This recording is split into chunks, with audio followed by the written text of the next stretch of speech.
तो मैं अंदर आ गया हूँ। यहाँ पर ये जूता चप्पल स्टैंड है जहाँ पर मैं जूते निकालने हैं और उसके बाद हम अंदर जाएंगे इस तरफ से होके। तो हम निधिवन के अंदर आ गए हैं और यहाँ पर पहले ये खुला था, बाद में यहाँ पर ये ग्रिल लगा दी गई है।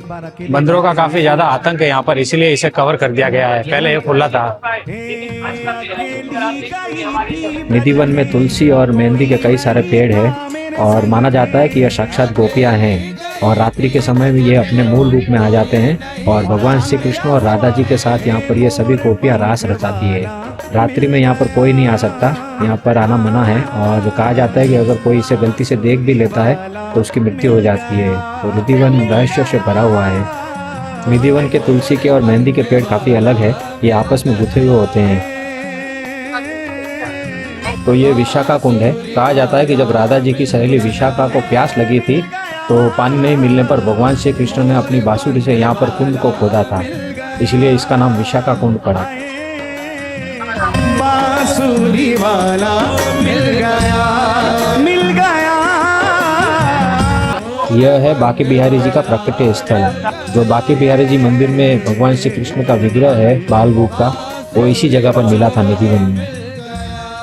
निधिवन स्वामी हरिदास जी की साधना स्थली है और स्वामी हरिदास जी की भक्ति से प्रसन्न होकर भगवान श्री कृष्ण यहाँ पर विग्रह रूप में प्रकट हुए थे और उसी विग्रह को फिर यहाँ के बांके बिहारी मंदिर में स्थापित किया गया था।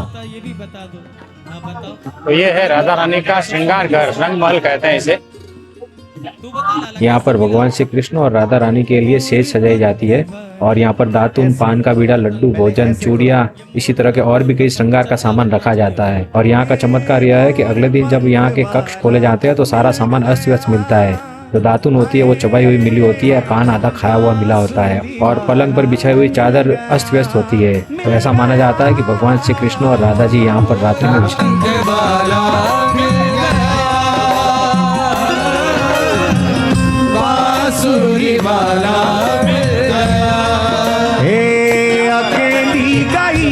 ब्रज में कोई नहीं था मेरे संग में, अकेली गई थी ब्रज में कोई नहीं था मेरे संग में। अकेली गई थी ब्रज में कोई नहीं था मेरे संग में, अकेली।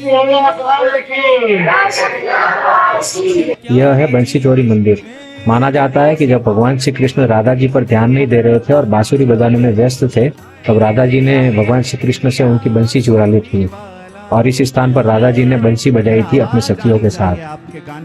तो यह बहुत खास मंदिर है क्योंकि पूरे विश्व में ऐसा कोई मंदिर नहीं है जहाँ पर राधा जी बंसी बजाती है।